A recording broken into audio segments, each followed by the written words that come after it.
Hey, what's going on? John W. Davis and Pavi here. You're watching the Spark Report. Hopefully, you'll be able to listen to it later as well. But what's going on, Pav? How you feeling, man?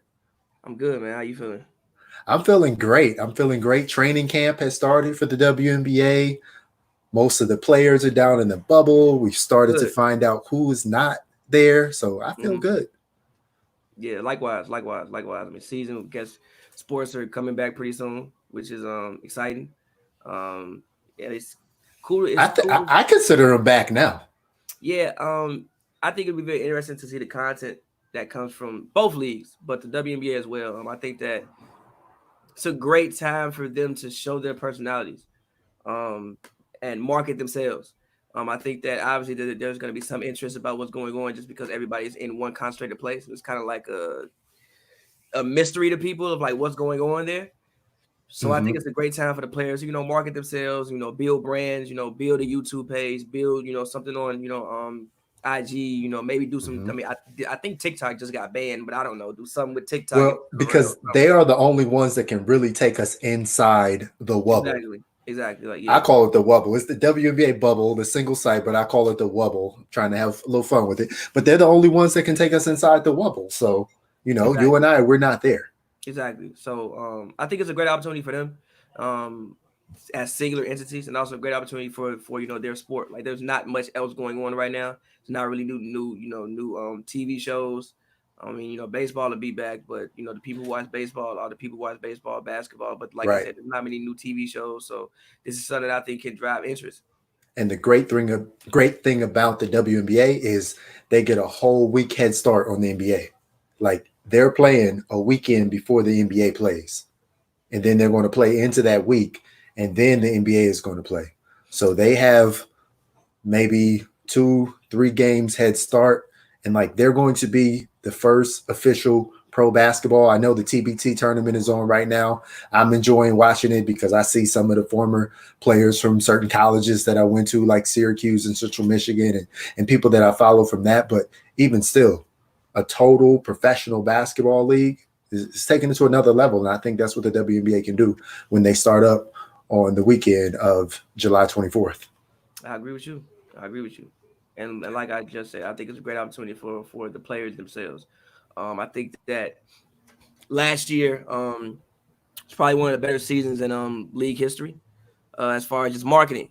Like even when I was going on social media, like you would at least see something from the WNBA every day, or at least somebody would be Mhm. talking about WNBA, even if they were talking about how much they don't like it, they still talk about it. Oh, they love talking about they don't like it. They don't like it, but like at I least they don't know talk. why. I don't well, like what is why does it make you feel good to say you don't like it? I mean, people love to tell people how much they don't like things, but But why? whatever, because people want to have an opinion and people want to have a voice, Okay. and people want people to agree with them. But regardless, though, Fair. like I just think Yeah. that last year was a step in the right direction for the league, and I actually Hmm. think having them on one neutral site can be kind of fun. I mean, obviously you don't want that every year, but Right. this year it can be kind of fun. And like you It's like said, a tournament. yeah, it's like a tournament. It's like one big AAU tournament. Yeah, it's like one big AAU tournament. It's like one big summer league. So I'm excited about it. And for certain players, for older players in the league who can just start talking about Candace Parker, like Candace Parker, one, let me go through the thought process of Candace Parker being in the bubble. You know who encouraged Candace Parker to play in the bubble? Who? Her daughter. Dope. That's who said, I want to see you play basketball. And her daughter is in the bubble with her, or in the wobble with her. She wants to see her play basketball. The other good thing about it for Candace Parker, a player like that, it was always hard on her to travel. So she doesn't have to travel for 2, 3 months. Yeah, And if she's healthy, like she might be cooking on the court yeah, more like they games than not. yeah they don't have the best travel accommodations, obviously. Mm-mm. Travel in general is hard in general. Like no matter even Right. Travel's yeah, good. It's hard travel in is hard in general. general. But they definitely don't have the best travel accommodations. So them So, all being in one neutral site, yeah. and not having to move around too much, I think it should level the playing field when it comes to play a lot. Because last year we would say, oh, is it a road game? Well, they probably gonna lose that one. Because they might Hmm. have got in and had to like take a bus to way Right. somewhere else, then go somewhere. Now there's no excuses. I think it levels the playing field. Nobody should be tired from traveling, anything like that.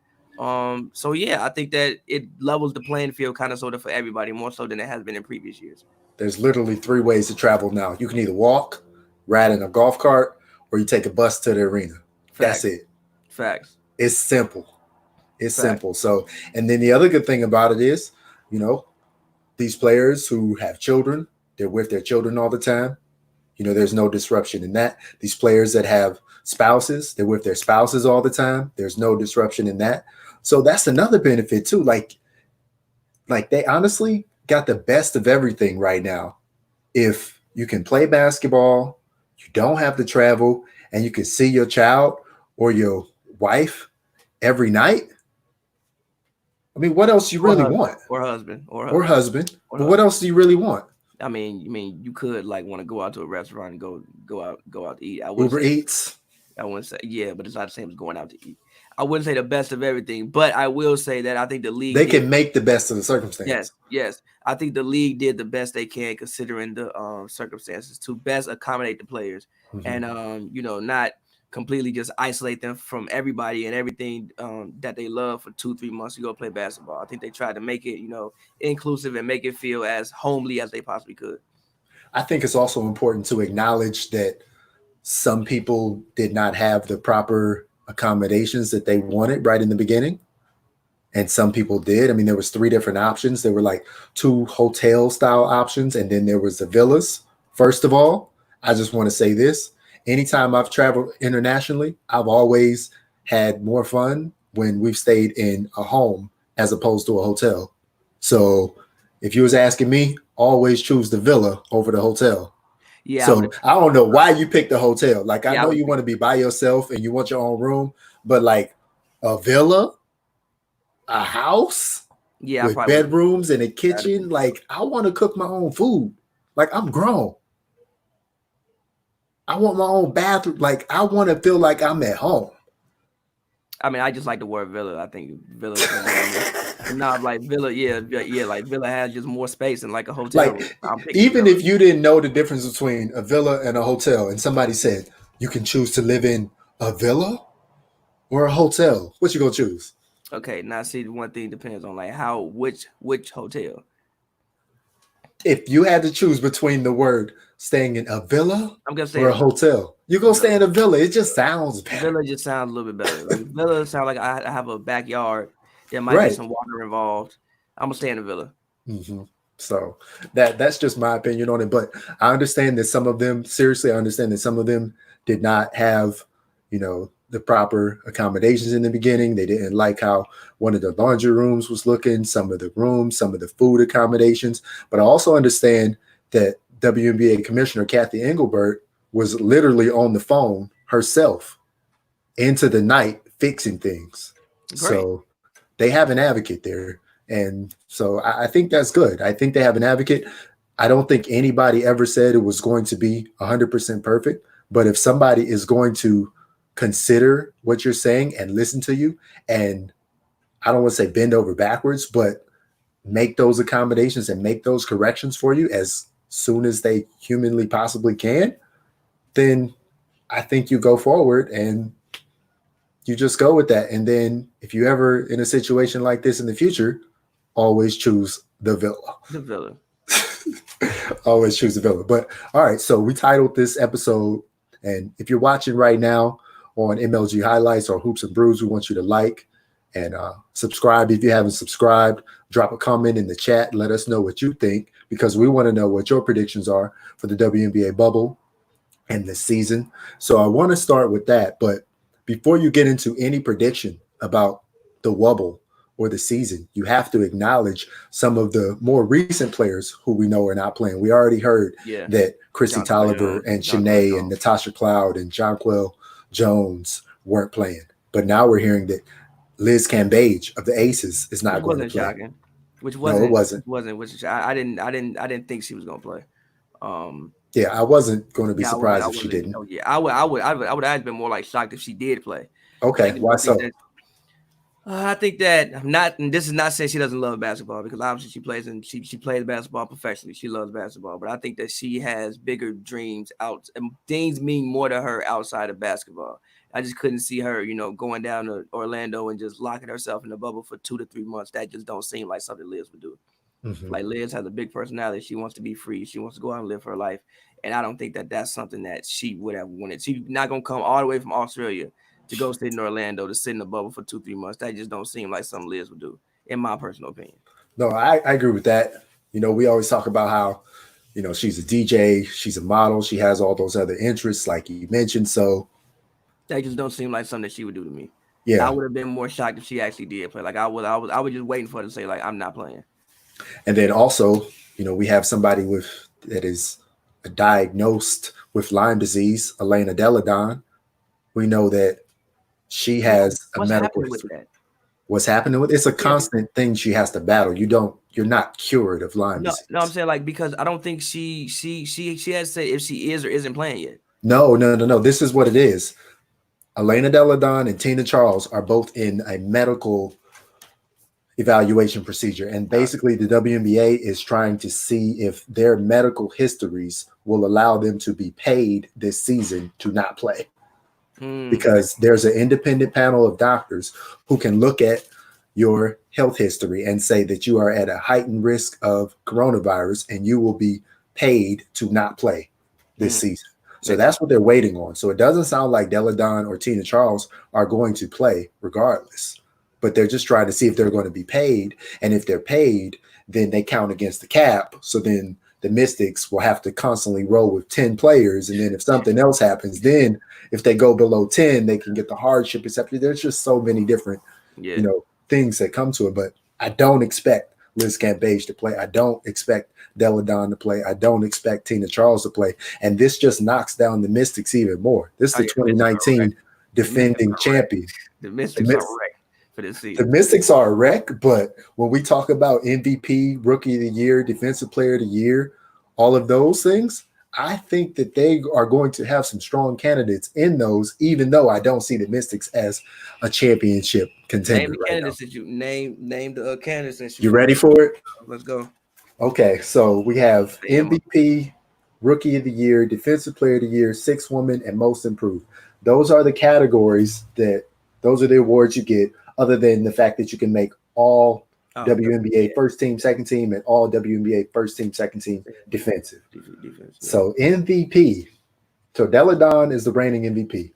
She's out. Jonquel Jones is not playing. Liz Cambage is not playing.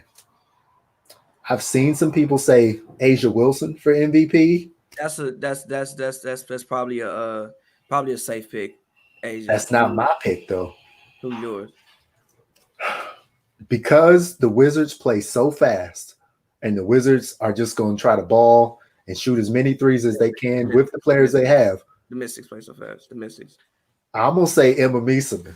I knew you were going to say Emma. Not that I'm a fan of Emma Meeseman or anything like that. It's not a bad. I mean, if you look at what she did in the finals, she was the best player in the finals last year. Like she is going to be their only finals. She's going to be their only player with significant height on the team. Their only 6'5" player, the player that can play inside and out, the player that they can plug into Elena Deladon situations. Not that she is the same player. She is her own person. But if you're talking about a person that's going to get high usage, who's going to be able to play as many minutes as she wants to play, take as many shots as she wants to get shots, and you win MVP by getting stats. Facts. Yeah, of course. Like it's a statistical award. Yeah. It's not the best player. It's the most valuable. And most of the time, most valuable is judged as the highest scoring, highest rebounding player. And I think that can be Emma Meeseman. I can see Asia Wilson, but I can also see, who honestly I can see? Who? If she's going to be locked in, and we're only talking about 22 games. Talking about Candace Parker. This is the Spark Report. I don't think that. This is the Spark Report. She's a two-time MVP. Look, man. Look, I love if Giannis Antetokounmpo was not playing in the NBA this year, LeBron James would be the MVP. Who is the LeBron James, or who was the LeBron James of the WNBA? Candace Parker, but look, man. Look, I don't think 22 games. No, look. Because in that scenario, I think NECA would have a better season. I just think NECA would have a better season. For one, I mean, offensively it might be even, but defensively as well, I think NECA would have the edge. So I think that NECA would have a better season. I just think NECA at this point in time is the better player. I'm gonna go out on a limb. She is the president. I mean, honestly, NECA is the real MVP of the WNBA because NECA helped lead the CBA NECA to get is like all the of Chris the Paul salary increases. Okay. I think she's more than that. I mean, I would just because Chris Paul ever been MVP? No, he should have been, but no, he Chris Paul ever won a championship? No, he is not. I was just Paul saying ever won? Like I was saying that as far as like just elder statesman. Elder statesman, but I don't think we can say that because I don't know what the I don't know if NECA would appreciate being called the Chris Paul of the NBA because I don't know their relationship. Because there's a little question if Chris Paul and the NBA Players Association has done enough to support the WNBA Players Association. Fair. So there's a question with that. And I think the answer to that would be no. I don't think they historically have done enough to support WNBA. No, I do not.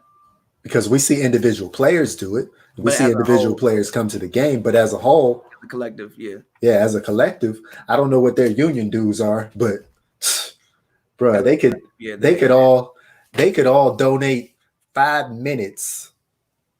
If they all donated 1/4 paycheck, 1/4, not even a game check, 1/4. So what would that be?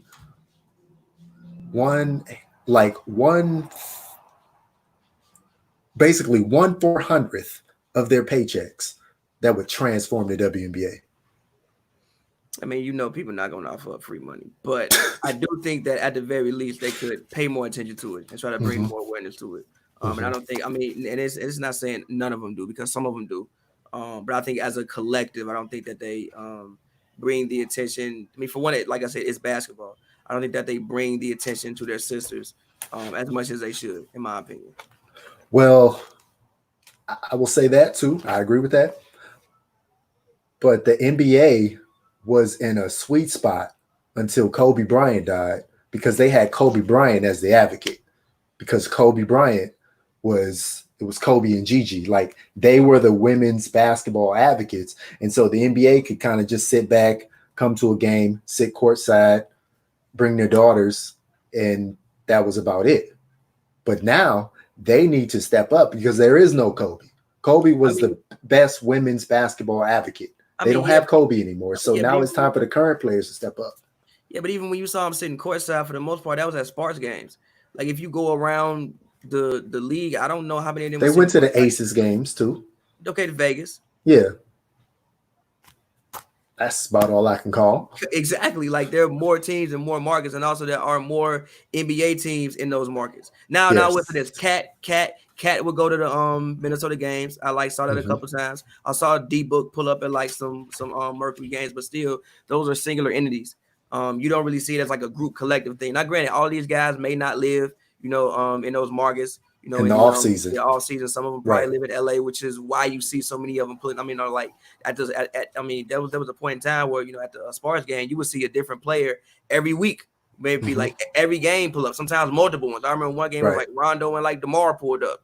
I remember one Trae game. Young and Montrez. Trae Young and Trez pull up. I remember one game. Jaren Jackson, Theo Pinson, and I think it was Karis LeVert pulled up. Yeah. So I think in like LA.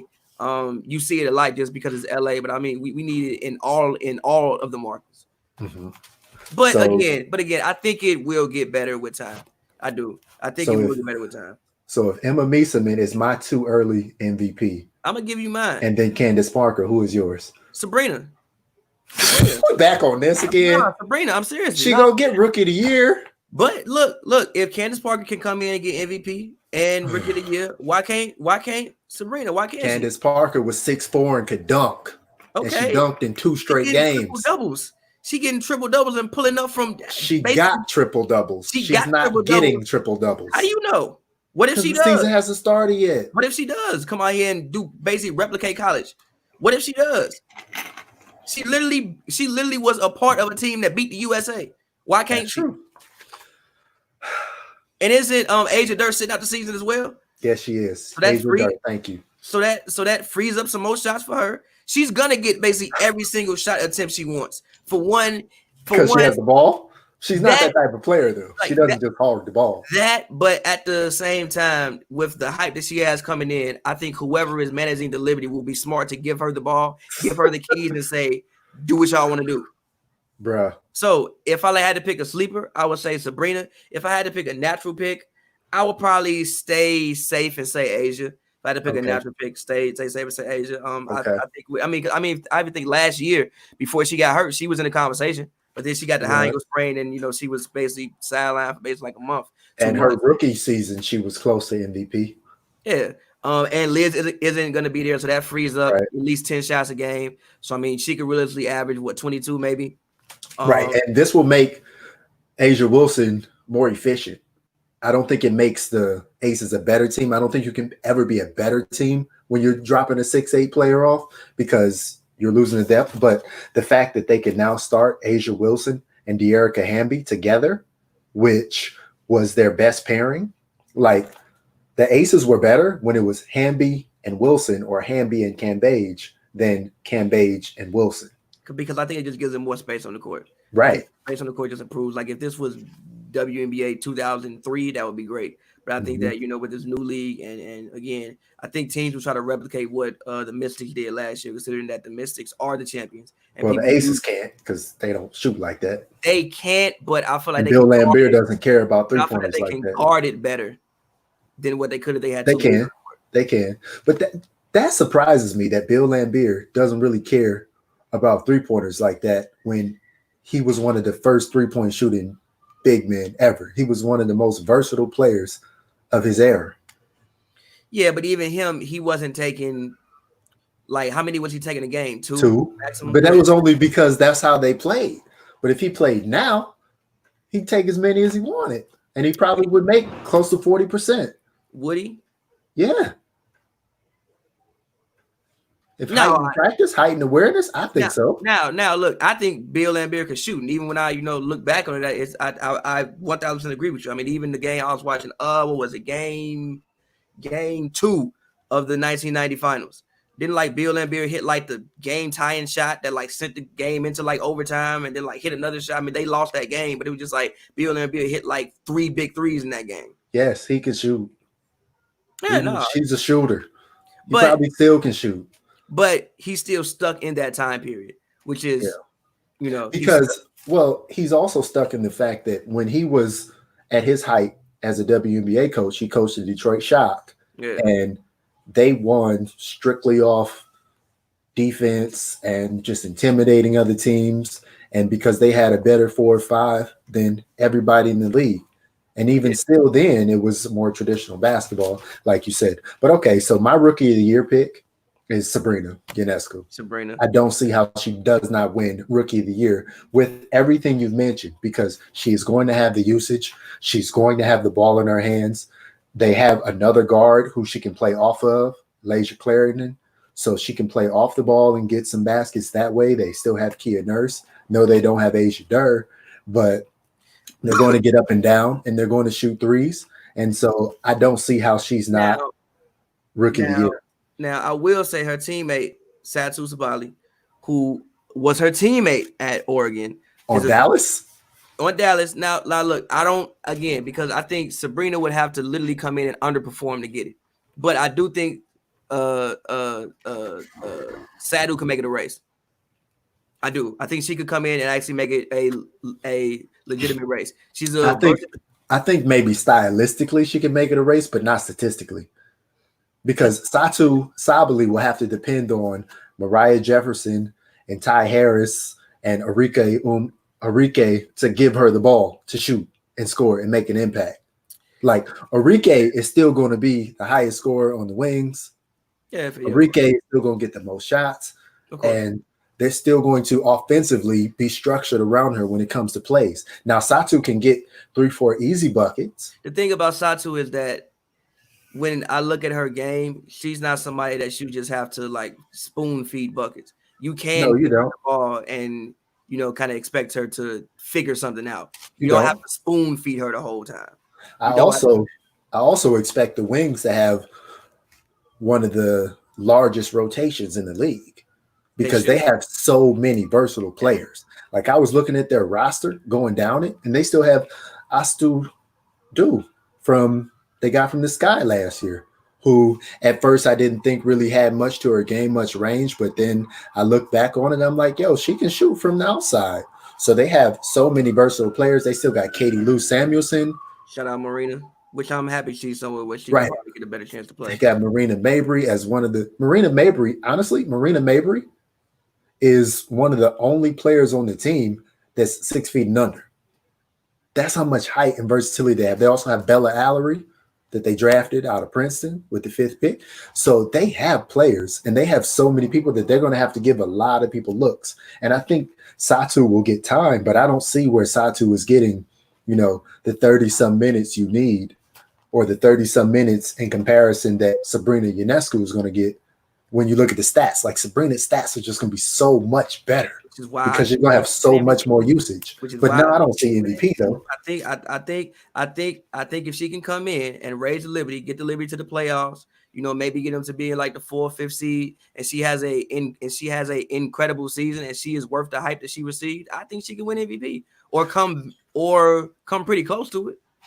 But the problem with that is how is she MVP when Emma Mieseman is going to be averaging 20 and 10, and then you'll probably have somebody on Seattle that's averaging 18 and 9 and 5. Okay, like how are you MVP over those teams? Okay, but what if Sabrina comes in and averages 22, 7 and 7? Then she's MVP. I mean, so if you're telling me Sabrina didn't even average that many points in college, so that's the thing. I mean, most people she's not that much of a scorer. I mean, yeah, but most people don't average balanced in that. So I could see her averaging like 12 points, bro. 6 rebounds, and like 7 assists. She's gonna average more than 12 points, bro. She got 12 points. She got more than 12 points. She's gonna minimum get you to about 17, 18. She gonna have way more than 12 points. 12 points is not enough. That ball is gonna be in her hands a lot. She gonna average more than 12 points. She's gonna be passing to a lot of shooters, though. So she's gonna average like 8 assists. I think her usage rate should be sky high, and if it's not sky high, then you're not using her correctly, in my humble opinion. So you're just going straight out the gate, just James Harden her. Yeah, why not? Let's what else you got to lose, right? Yeah, I guess so.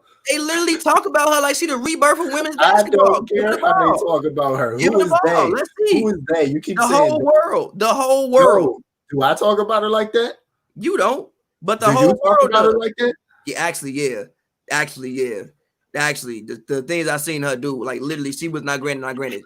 She was on the team that had the 1st, 2nd pick, but she was a part of the team that beat America. She was America. On the team with the 1st and 2nd pick and the 9th pick. They beat America though, and she was putting up from half court. They beat America, and she was putting up from basically half court. Beat America. They beat America. They beat Team USA. They beat Team USA not with their top 12 players. And without their coach. Everybody wasn't there. Who wasn't it enough all-stars on the court? Wasn't Necker there? It was enough. They shouldn't have lost, but I'm saying they did not beat the best of Team USA. I don't care. They beat professional athletes. They beat trained professional athletes who have been professional athletes for a minute. And so did the 1992 USA men's basketball select team in practice. They beat Jordan and all them. And then what happened in the next practice? They got stomped. And also Chuck Daly said he threw the practice on purpose. And what would happen again if Oregon and all her teammates, even the WNBA ones, played Team USA again? They might win still. No, they wouldn't. How do you know that? They might win still. I think that was a fluke. First of all, Sabrina was on the wrong team. Sabrina should have been on the Team USA team. But she wasn't. So if Sabrina's still on Oregon, I'll still give Oregon a shot. Again, I think Sabrina realistically could come in and be a top 10 player in the league this year. Why can't she? Why can't she do it? What is the reason as to why she can't? Yes, I'm cool with top 10 because I think that she's a top 12 player for Team USA. But you're talking MVP. Yeah. You're talking top 5. That's totally different. Player, usually you have a shot to win MVP if things go right. Usually. If you go to the NBA and you name the top 10 players, most of them have a shot to win MVP. Are they probably going to get it done every year? Probably not, but they usually have a shot. And 10 would probably be like a dark horse. Where it's like, okay, I can see how that could happen. All right, here we go. So I want to get to them later in the show as a part of my championship contenders, but one of my championship contenders are the Phoenix Mercury. I agree with you. So this is my question to you. Is Sabrina Ionescu going to have a better and more successful season than Skylar Diggins-Smith? She could. I didn't say I don't want could. Is she? I think her success as measured in team success, probably not. Because I think the Mercury's have just a better basketball team. Then she can't be MVP. Listen. If she's not going to have a better season than Skylar Diggins-Smith, she's not going to have a more successful season than her. She can't be MVP. Listen. Team success. I don't think they will have more team success. Can she have a better individual season? Yes. Then that's great. She can make all WNBA. Yeah, but yes, but behind Chelsea Gray. Yes, she's not going to get it over Chelsea Gray. Yes, but she could. Why can't she? Is she going to have a better season than Courtney Vandersloot? She could. Why can't she? Courtney Vandersloot averaged 9 assists a game. She did average 9 assists. Sabrina can't average 8. And average but that 19. Doesn't make you better than these established players who already know exactly what they're trying to do. If she comes in and averages like 19, 6, and 8 as a rookie and puts no. If she's going to be MVP, she needs to average more than 20. Okay, she can she needs to give me your 22, 7, and 7. She could do it. Said. Give me that 22, 7, and 7. She can be MVP for the next 10 years. The thing that then all the free agents can go try to sign with the New York Liberty and play at Barclays. The reason why I think it's possible is because, again, I just think that when you look at the hype that's surrounding her, I mean, realistically, she was probably, if not arguably the greatest women's college basketball. Well, not the greatest, but at least in like the last 20 years, one of them. Yes. Top. Yes. I think the greatest is Cheryl Miller. The greatest is Cheryl Miller. But within the last 20 years, she's top 3, I think. Would you agree with that? Individually, yes. So she didn't have the success to win a championship, though. She didn't. And that's what the great players do in college, like Maya Moore, or even a great player who won all 4, like Breanna Stewart. You know what I'm saying? Wasn't Connecticut? I mean, Connecticut is like still makes you a great player. Candace Parker won back-to-back. Like championships makes you a great player. It's just that's just how it works.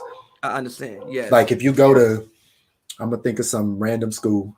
You go to Chicago State, you could be the greatest player in the world, but if you don't win a championship, you're not gonna go down as one of the greatest NCAA players ever. You're just not. I kind of disagree with that, but I hear you. If some dude from y'all Chicago Public League go to Chicago State and bro average 55 points a game on some crazy stuff, a legend. Then but he not gonna be the greatest player in NCAA history or one of the greatest players because he's not going to win a championship. Look, somebody going to college has 55 points. Yes, they will be. Yes, if you know how many points 55 points is, yes, they will be. All right, look. There's a guy at Central Michigan. He's playing in the TBT tournament now. His name is Marcus King. My man scored 50 a couple times in college. He didn't even get drafted in the NBA. My man is like 5'10". He didn't even get drafted. You probably don't even know who that is. I do not know who that is, no. Right. He played for the Wizards in Summer League and all this stuff. So, like, you can have these amazing individual He basically averaged 30 in college for a whole season, which is outrageous. Yeah, but that's one season. If he would have done that throughout his whole career, he would be ranked as. He turned pro after that because he was like, "Ain't nothing left for me." And this was before all the players, when they would have a great season like that, they would just transfer to a bigger program. He was just like, "I'm gonna go pro." Yeah, now you would transfer to a bigger program and see what you can do. Okay, so we're both in agreement. Rookie of the year, Sabrina. If there was a second one, I would probably say Kennedy Carter over Satu Sabali. That's fair. Because I think she'll be exciting. And again, I think that she will have the ability to play almost as many minutes as she wants to for the Atlanta Dream. Fair. Not mad at it. Defensive Player of the Year. The reigning Defensive Player of the Year is Natasha Howard. And I don't see how it changes. Yeah, I don't see how she loses it. Now, I personally think NECA is a better individual defender than Natasha Howard. I agree. But Natasha Howard is going to rack up stats. Yeah. She can better do whatever she wants on the court. Like 1.5 steals, and she's probably going to get you 10 rebounds in the process. Right. I think a dark horse for it would be maybe TRP if they got her ball hawking some of these point guards. She gonna have to play. But because before it was Natasha Howard, the back-to-back was Elena Beard. Like they used to give it to somebody like that. The thing about TRP is she's going to need more stats. She's going to need more steals.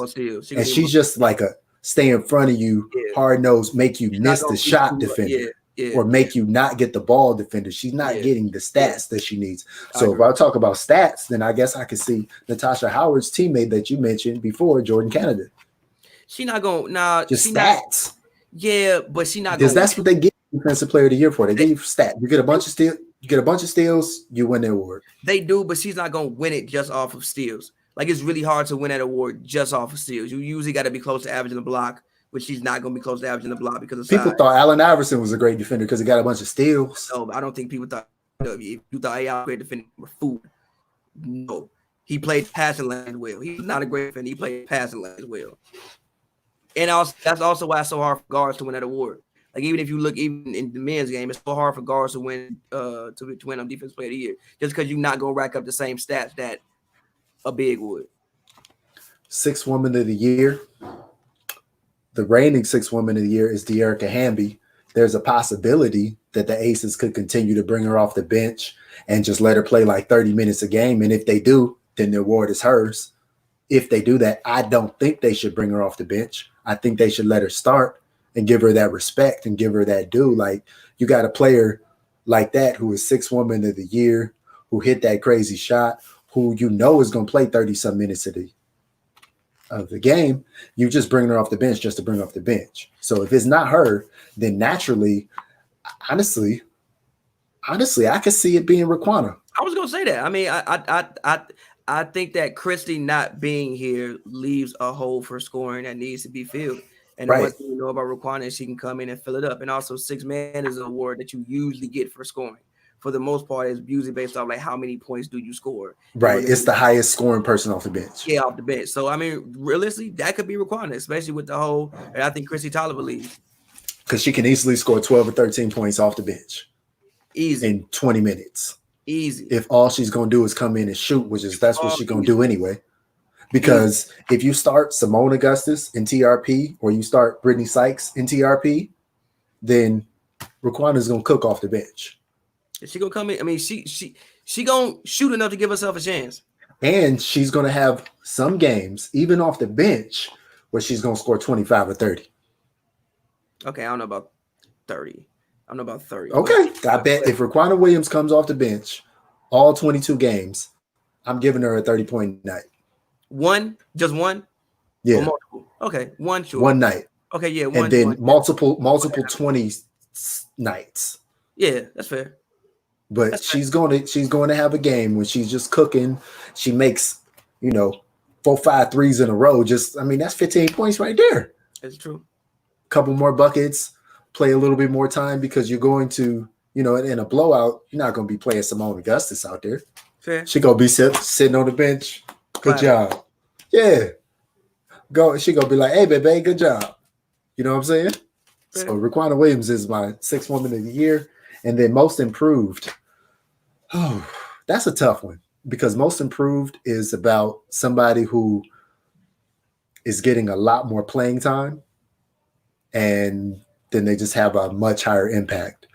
I guess that's the thing. Do you think Azurá Stevens, who is now on Chicago, do you think she played enough last year where if she plays this year and has a huge impact, she can get Most Improved? Because I'm seeing somebody from the Sky for Most Improved. See, I was going to say somebody off the Sky. I want to say Cheyenne Parker, but I think Cheyenne Parker already proved so much last year that there's only so much more she can go up. Honestly, I was honestly thinking, I know she was an all-star last year, and then that's me getting to the context of what does most improved mean. I think that'd be good. Say it. Like, nah, Diamond. I think what she averaged 16, 5, and 2 in a steal last year. She can't go up to 20. Yeah, that's if true. She go up, like for real. If she goes up to like 20, 6, let's say her assist goes up to 3, and like her steal goes up to almost 2. Mm-hmm. Now, granted, last year was a good season, like that was her breakout season, but that ain't this. Right. So I'm with you, but I would have, but like my pick would actually be Diamond. But that just depends on like what you consider improvement to be. Mm-hmm. Yeah, you got to lock in. Like if somebody like that locks in, give her most improved, because if she locks in like that, you're going to have to put her on the all WNBA team, first or second. Like she's going to have to be on there. And honestly, that would probably put her on first team, because if she's averaging 20 something, she's going to be most likely the best wing in the league, best true wing in the league. I mean, yeah, like but that's just my opinion. But then that's when the conversation like what like most improved means. Like, do you get most improved to somebody who made the All-Star game last year? But that's also going to take a concerted effort from the Sky, because the Sky, as great as Diamond is, the Sky still has 2 other All-Stars in their backcourt, Allie Quigley and Vandersloot. From watching the Sky, from from when they came to LA, and also from I actually went to a Sky game when I was in Chicago. I think sometimes they run too many plays. I think that sometimes a lot of people in like the WNBA, they run too many plays, and I think we're at the point where a lot of these women are athletic enough and they are dynamic enough to where you can just give them the ball and kind of move out the way. For instance, I remember even the game in LA that came down to the wire, and I think they gave the ball to like Allie and tried to like run a play or something. Like, no, just get a ball to Diamond, tell everybody else move, and let her run past whoever and get to the rim. They can't stop her from getting to the rim. She's quicker than everybody, and then like when she elevates, she's like a world-class athlete. So when she elevates, she's basically pretty much at the backboard. She's like at the glass. You're not gonna block the shot for the most part. Like, you'll just give her the ball and let her maneuver. So I think that if they get out of her way, I think she can. I mean, why can't she average 20 if they get out of her way? And I think that there will be certain times in the game in which they will need to get out of her way and just let her rock. But do you think a coach like James Wade, who won one of the Coaches of the Year awards, do you think a coach like that will think he's coaching if he just says, get out of her way? That's coaching. Is that coaching? Yeah. Phil Jackson would do it. Phil Jackson would do it. And this is Phil Jackson. Phil Jackson would do it. Phil Jackson sometimes would be, all right, Mike, do something. You have to humble yourself to do that, though. To not draw up a play and not use your other 2 All-Stars and not use your big post players and your versatile wings and stuff. I don't think you have to humble yourself. I think you have to just realistically look at what you have and not hold it back. I mean, she is the best player on the team. I think you have to look at what you have, be like, I have a star here. I see what I have in her. Mm-hmm. Then if that's the case, then other teams need to do that. They all across the league, I consistently like the Aces need to say, Asia Wilson is our star. All across the league, I think they could. This why I was annoyed with the Sparks last year. Chelsea Gray is good enough where you don't need to bring screens over. At some point in time in the games, you should literally just call an ISO for Chelsea. Everybody else move to the other side of the court. Watch her do whatever she's gonna do to the other person, and that's how we gonna get our bucket on this possession. I don't think she win MVP because she was all WNBA first team last year. Can she win MVP? She can, but I think that NECA will probably take away votes from her. So I'm gonna say no. So I think that NECA will take away votes from her. Because who is she passing the ball to? NECA. Right. So I think that NECA will take away votes. Candace, right? So it's I can see that too. I don't know. I think that if you're talking about just give the ball to somebody, there are certain players or certain teams that liken themselves to that. I don't think the Phoenix Mercury, so I'll give you my 3 championship contenders real quick. I have the Storm, 1. I've been thinking about it. And finally, you're on the more I think about it, finally you're here. The more I think about it, the Storm have the most complete 8 players. Yes. And I'm talking Bird, Canada, Jewel Lloyd, Alicia Clark, who I looked her up as a 40% three-point shooter, Brianna Stewart, Russell, Howard. I think I said Canada, and Sammy Whitcomb. So, the Storm, the only thing is they just don't have their coach. So I think you can beat the Storm. I'm not saying they're undefeatable, but I got to put the Storm first. I got the Sparks second, and I got the Phoenix Mercury third. And these are championship contenders. They're all on like the same tier. But if I rank them in order, I would rank them like that. You know what? I'm gonna go for third spot, a tie between Phoenix and Chicago. Still, because Jontel Lavender is out now in the sky. Still, because I'm looking at what Diamond could possibly do. I just think that Diamond can get exponentially better. So you got them tied for third. I have them as I still have them as my fourth best team. Well, I have them tied with the Sun as my fourth best team because I was thinking about it, and I'm like, man, DeWanna Bonner might be cooking. Yeah, because DeWanna Bonner is playing with Jasmine Thomas and Alyssa Thomas, two elite passers. Alyssa Thomas is one of the top assisters at the power forward position. Did she fix her shoulder? No. But that don't stop her from passing the ball? It don't stop her from passing the ball, but I was just asking if she fixed her shoulder. No, I don't think she fixed them. Okay. Alyssa, please fix your shoulders at some point in time, please. If I need to get myself on a Connecticut Sun media call and ask her, does she wishes she had the surgery, being that the season started 2 months late? 2 months late, yeah. And with the pandemic, like if she knew what she knew now, with the 5-6 months that she's not played basketball, if she would have just had the surgery, and she's a dog, so she would have rehabbed the mess out of it and got back quicker than they said.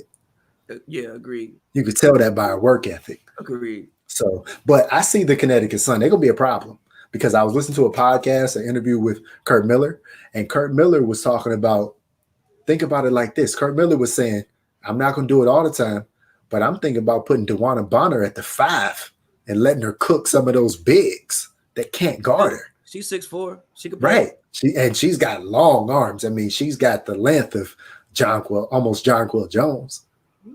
She got that. The length, not the height, and not the girth. But I mean, she's very skinny. I think Connecticut will obviously still be a problem. I just think their ceiling is a little bit lower than last year, just because Jonquel. But sometimes they're going to struggle to score.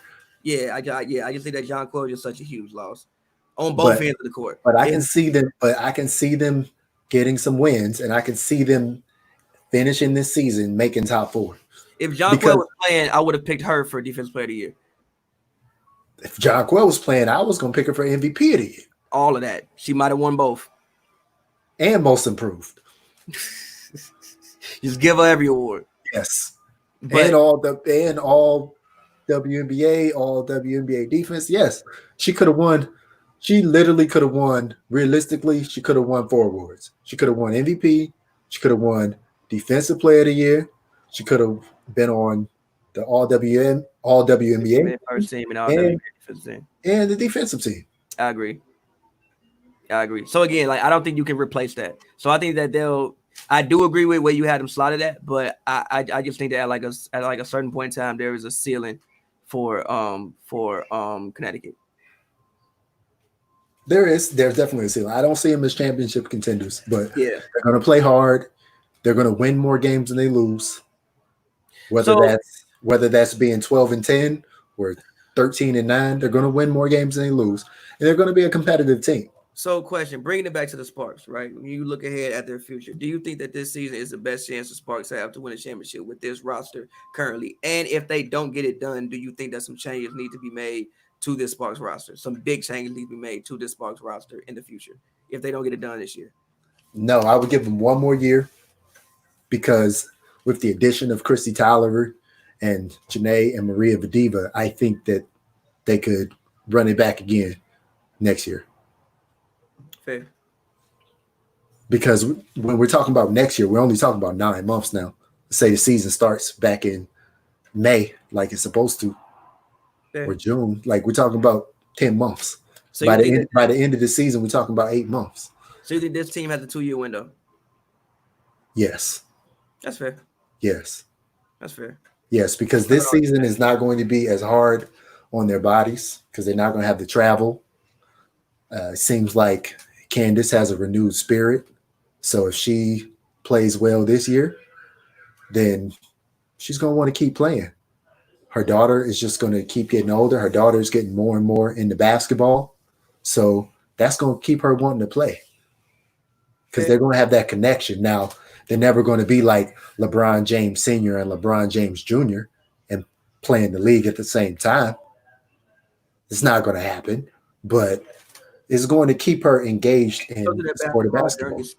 Together, like she can follow the practice, she can work out with her, just keep. I feel like that's what kids can do for you sometimes. It's like give you the childlike spirit that you had. Right. That, sometimes maybe it's taken away from you as things become more professional, and the game that you love becomes a business. But you can give you like that childlike spirit back, just seeing them enjoy the game. You like, man, like I want to enjoy it like that again. Mm-hmm.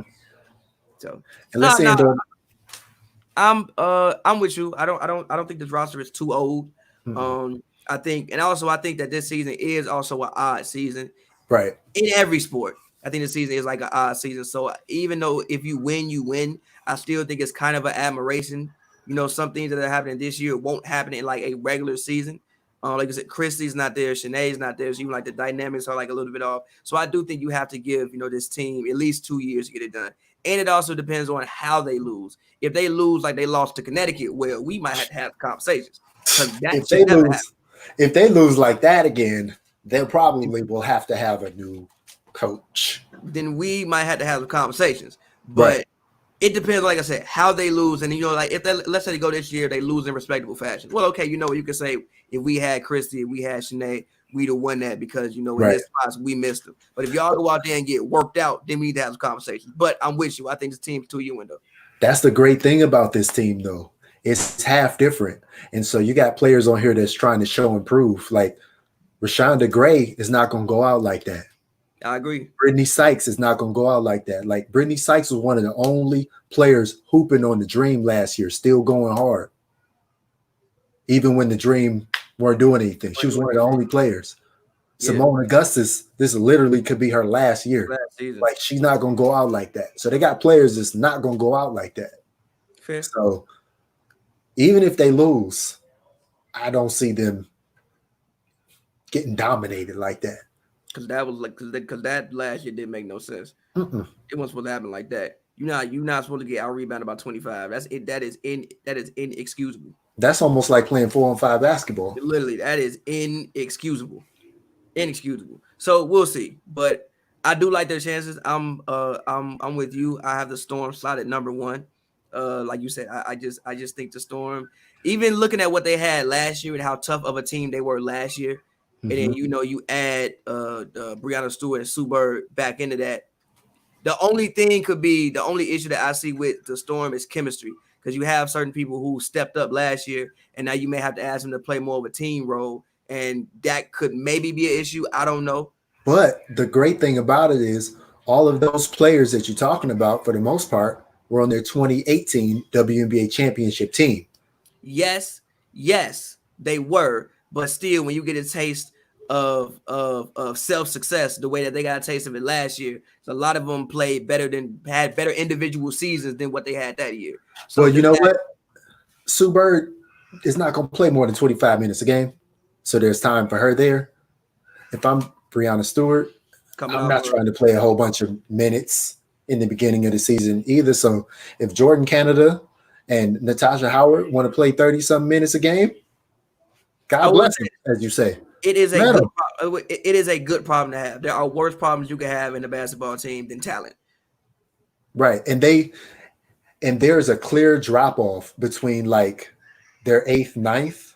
Honestly, between their 8th, 9th and the rest of the team. Like after that, it's just like we got a top 7, we got a top 8, and that's it.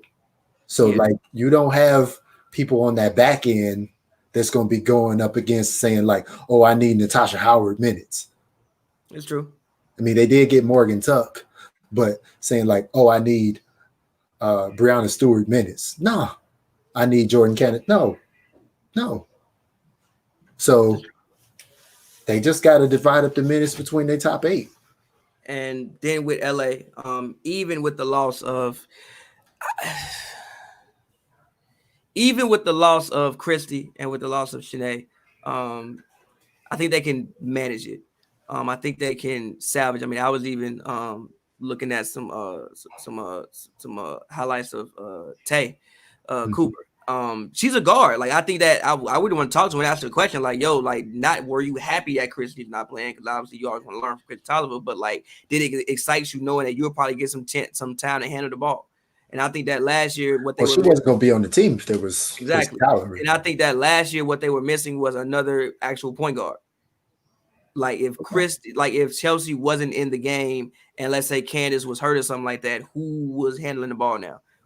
That's why Chelsea had to play. Well, it was supposed to be Alexis Jones, but she was hurt, and then she kind of came back, and she just never really got back into the rhythm.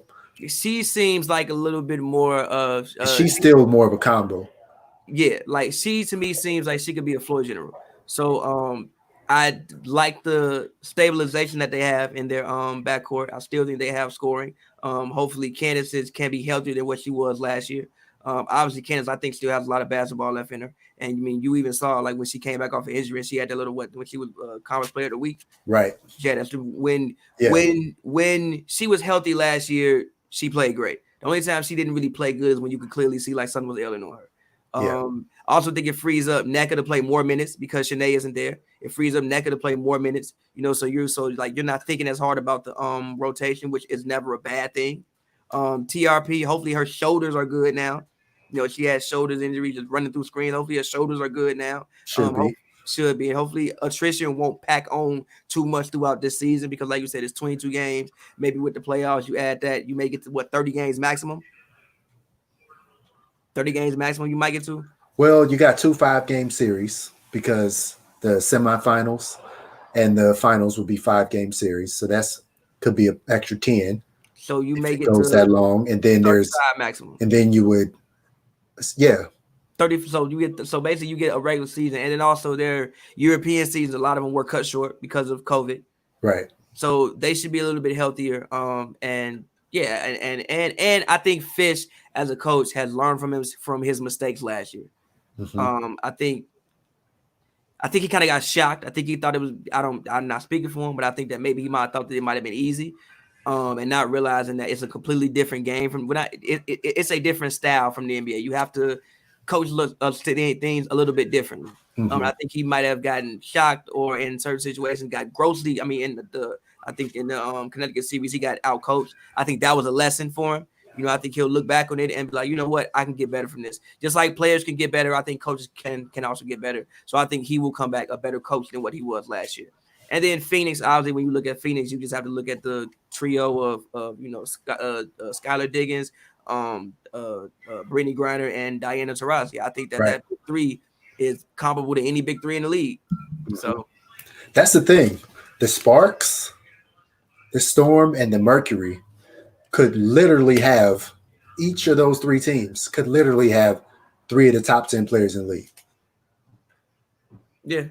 There could be a situation where if Skylar, Diana, and Brittany Griner are cooking, they 3 of the top 10 players in the league. The Sparks, Chelsea Gray, Nneka Ogwumike, and Candace Parker, if they're cooking, 3 of the top 10 players in the league. Same with the Storm. Natasha Howard, Brianna Stewart, and Sue Bird could easily be 3 of the top 10 players in the league. I don't know if Sue Birds will have enough minutes. Yeah, I don't know if Sue Bird will have enough minutes, but right. But you see what I'm saying? So like all of those teams, depending on how they're playing, they could all just be the best team in the league. Yeah, I think they could all end up being the champion. Yeah, I think this is the least that since like I've been paying, man. I don't want to say ever because I wouldn't know. But I think this might be one of the first years since I've been paying attention where it seems like you actually have actual super teams, but like multiple of them. Mm-hmm. Whereas, like, you could say Phoenix has a super team. You could say Seattle. Phoenix always had Bonner, though. So they just switched out Bonner for Skylar Diggins. But Sky is a different level of superstar. I think that's what makes it a super team.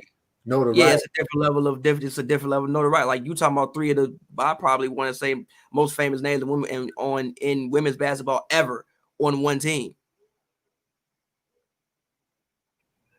Would I be wrong in saying that?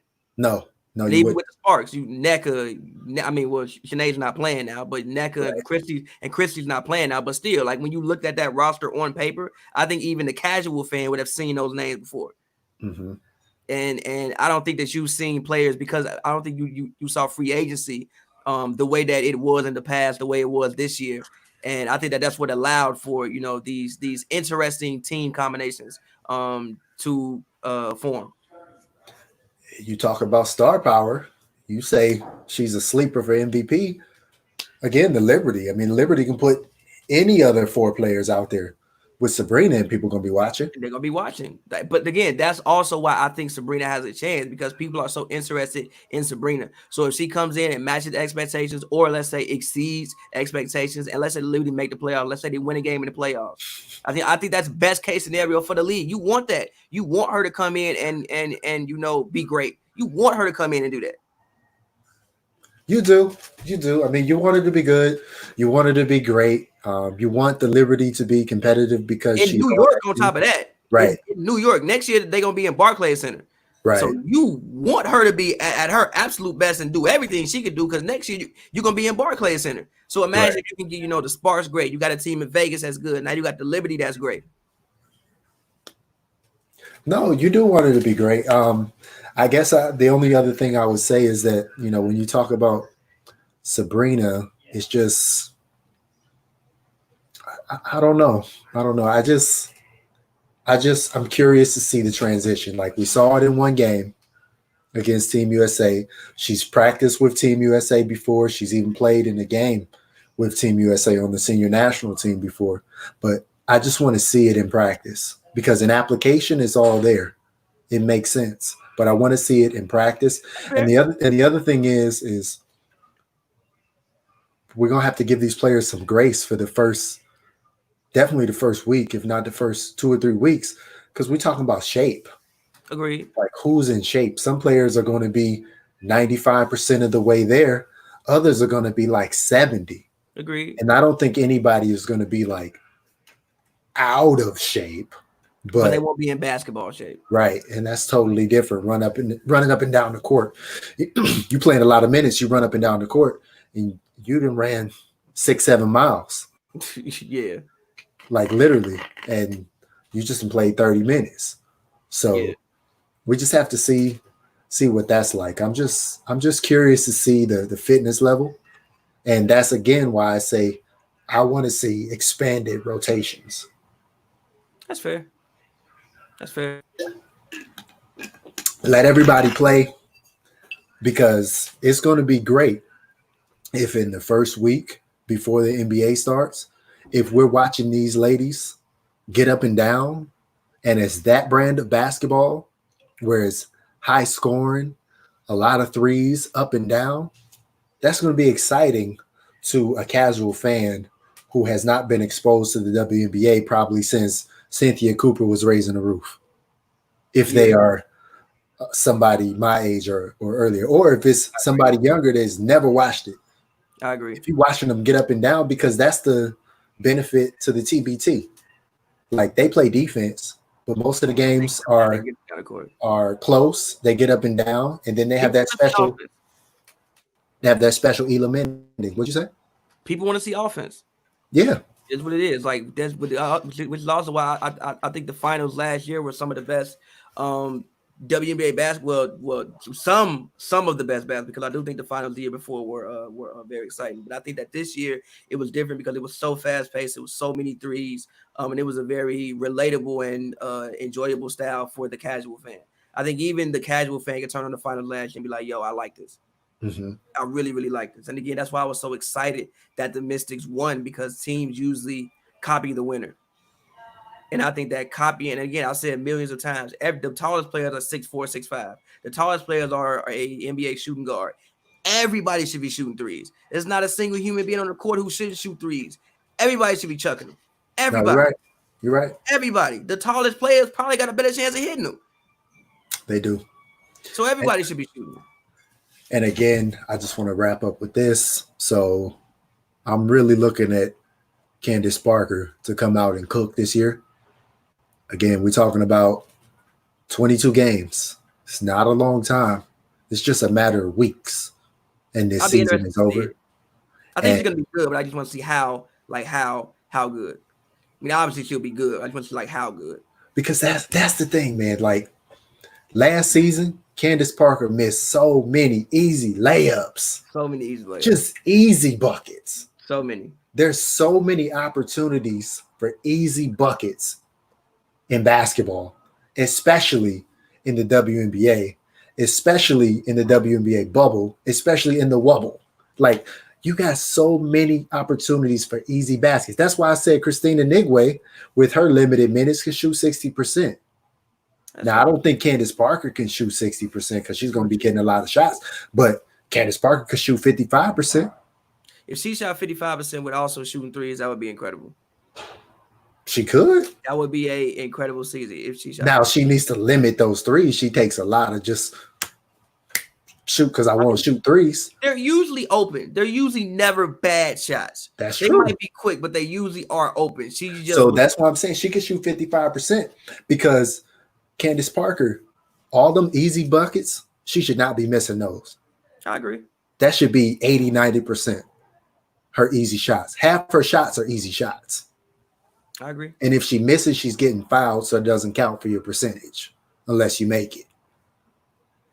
Same with NECA. NECA should be close to 60%. Like, these are easy buckets. Now, NECA's going to shoot more threes like she's been doing, though. But wasn't NECA at 50% last year? Or was it like 49? Oh, she was above 50. I think she was 51, right? 51 or 50.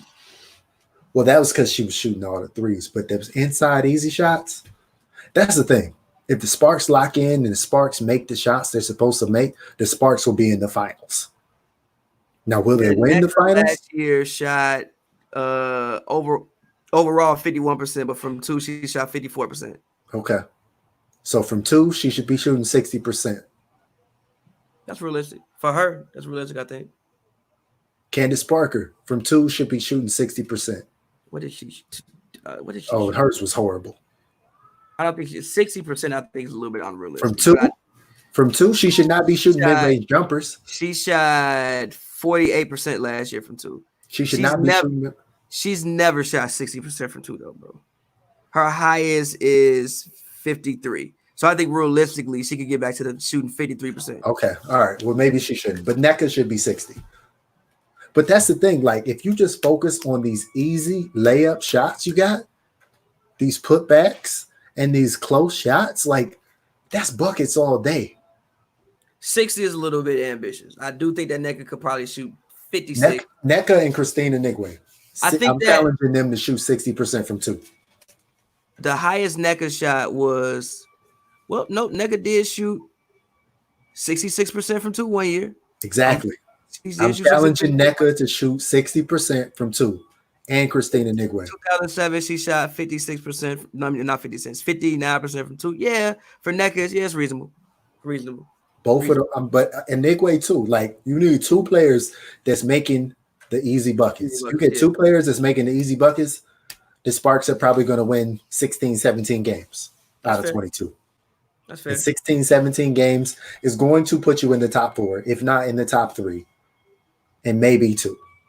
That might win you you might be playing 22 games? Right. It might lose 5 games. You probably the Mystics barely lost 5 games in the whole 30. They're gonna lose 1 to 5 games this year. They're gonna lose What if they don't? 5 games this year? Yo, what if they don't? What if the Mystics are so good that their system can just be played with who they have? Because that's what I wanted to say. I did a deeper dive into the Mystics, and I got to give the Mystics a lot more credit because Ariel Atkins is an all WNBA defensive player. So she's going to be playing more minutes. So you got somebody locking in more defense. Leilani Mitchell is basically shooting 40% from three. Now, I know I said they only had one guard, but they got a guard. They got a point guard. Ariel Powers, we know she can score. And we know she's not shy about shooting. She almost is more willing to shoot than Raquana Williams. Like, Ariel get the ball, she's shooting. About more, but she definitely will. I don't know, because Ariel Powers has kind of been trained like that her whole career. Because when she played at Michigan State in college, like, it was the Ariel Powers show. By the way, off subject, I think they will have a problem with rebounding though. Who? The Wizards? I mean, not the Wizards, the Mystics. Yeah. I think they will have a problem with rebounding. Well, they still have Tiana. Hawkins. Yeah, but even she was only giving you 4. If Deladon don't play, huh? Emma Meesum in rebounds. Yeah, but Emma was only giving you 4. I think the highest Emma was giving you was 5. Well, I guess might they have better not miss. I think they'll have They a got a rebound. problem with rebounding. They better not miss. I'm just saying, I think they might have a problem with that. And Tina's not going to be there, and it looks like Deladon not going to be there. Right. Who was averaging 8. They might have a serious problem rebounding the basketball. Well, the coach Mike Tebow says that their goal is to outscore teams. Well, if they're gonna outscore teams, and never mind. But if they're gonna shoot so good that they're gonna outscore teams, and never mind. But also in that, you losing the 50, 40, 90 player. I know. So I'm gonna throw that in there. Emma Meesum was a 50, 40, 90 player though. Emma was 50, 40, 90. She was 50, 40, 90. Qualified. She didn't play enough games. 90. She was 50, 40, 90. That's what I'm saying, man. That's an MVP candidate right there with more usage. That's an MVP candidate. She showed it in the finals against the second best team in the league. I don't disagree with you. She already showed us. I knew you was gonna say Emma when you said so. I was like, you probably gonna say Emma. I respect it. I'm not disagreeing with you. So there's going to be some middle tier teams, like for me, the Mystics and the Sun. Like they're going to give some people some problems. Now, are they going to beat you in a 5-game series? I don't think so. I think you can beat them in a 5-game series, but I wouldn't want to play them in a single elimination in the first or second round in the playoffs. Especially not the Mystics, because if they get hot, then just even the Sun. DeWanna Bonner scored 30 on you. Like, what you gonna do? You're gonna do nothing but lose. And they can still be physical with you as well. And like you said, let's say you put DeWanna at the 5, and you got a bigger 5, and she's not mobile enough to deal with that. That could definitely, because DeWanna can bring the ball up court. So that like even messes with your offense. DeWanna can do everything on the court, but truly defend a 5 in the post. Yeah. And I'm sure she spent a practice time or two in all the years she played with the Mercury, trying to guard Brittany Griner. I'm sure she done tried. Yeah. I'm sure it didn't work, but I'm sure she tried. And that's the thing. Like, post players only get the ball when somebody passes it to them. That is true. So if the other team wants to neglect the fact that they have a bigger post player against DeWanna Bonner and don't take advantage of it, and also that's up to them. And also the way to help her out is Jasmine Thomas' first team all defense, or second team all defense last year. One of the two, I'm not sure. Hawk the guards, because if you hawk the guards up court and now you push the big to having to get the ball somewhere that they're not comfortable with, like getting the ball, you just busted the whole play up, and also you give her a better chance to play defense. Like if you hawk the guard up court, she get the ball up court with 14 left on the clock. Right. You hawking her too. Now she trying to pass the ball in. Now the big get it with 6 seconds left, and they get it, 15 feet away from the rim as opposed to another guard, Brianne January, who is a former All-Star. So they got her from the Mercury. Now she's a little older, but I mean, when you're a former All-Star, you know how to play basketball. I agree. You just know how to play. Like there's some things in basketball that translate forever. They translate forever, and the mental acuity can outplay a physical athlete freak. And defense is one. Defense is something you can play forever. Now, maybe your man defense might slip, but your defensive IQ can still be there, and you can still tell somebody the right spot to be in. Right. So, yeah. What you think about the links? We haven't talked about the links on any show. They have Sylvia Fowles. They have Nafisa Collier. They did get Crystal Dangerfield from Connecticut. They got your girl, not my girl, Rachel Banham. Might let her go out there and cook. They got your other girl, Lexi Brown. Shout out Lexi. They got some cookers out there. They got some chefs. They got some people that's not shy about shooting the ball. I haven't analyzed them, so I'm not gonna speak too much on it. I'm gonna say I don't, because I literally have not even thought about them throughout this whole process. That's my fault. I literally have not even thought about them. It's a playoff team to me. But I do think that, I'm with you. I think they can make the playoffs. Now, what they can do when they get there, who knows? But I do think that they can make the playoff team. Yo, that's another sleeper for MVP. I didn't even think about it. Yeah. Nafisa Collier. She was rookie of the year last year, Nafisa Collier. Like, she should get as much usage as she wants. Yeah. Her fiance is a pro basketball trainer who she's been training with. Okay. He was one of the people who trained Gigi. So, I mean, she's had access to basketball minds to help her improve. They named her one of the captains of the Lynx now. She went from basically not being a starter her rookie season. She wasn't even supposed to start. To being rookie of the year. All-star. Now she takes another step. What if she takes a Diamond to Shield step? She could. So I mean, like even when I saw her play in LA, she's a very balanced player. Super balanced. She can rebound. She can score. She can defend. She's very, very well balanced. Like I don't really see too many flaws in her game, especially at her spot. She plays wing. Like she is a. To me, she's a more 3-4. She is 3-4, definitely. She played more 4 in college. Yeah, she's more 3-4. Like Diamond is more like 3-2. Right.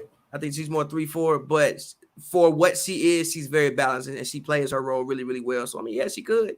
Why not? Yeah. Because she's going to have to take pressure off Sylvia Fowles, and they're going to have to rely on Nafisa more because they don't have another all WNBA player, Odyssey Sims. Yeah, like that was an all-star who ended up making second team all WNBA. Yeah. So they don't have the playoff game that we did. That she was what? She was tripping in the playoff game against Seattle. She was tripping in the playoff game against Seattle. But yes, it is a quality guard.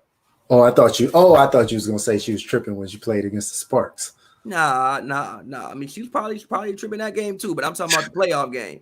Playoff game, she was tripping. Tripping as in good or bad? Bad. Yeah. She gets a little gets a little too locked in on an opponent. Yeah. Because Odyssey Sims was with the Sparks when they won their championship. Yes. So, and then Odyssey Sims was, I mean, the Sparks essentially, they just dumped her because they traded somebody who ended up being an all-star, all WNBA for Alexis Jones, who came off the bench and barely got any tick.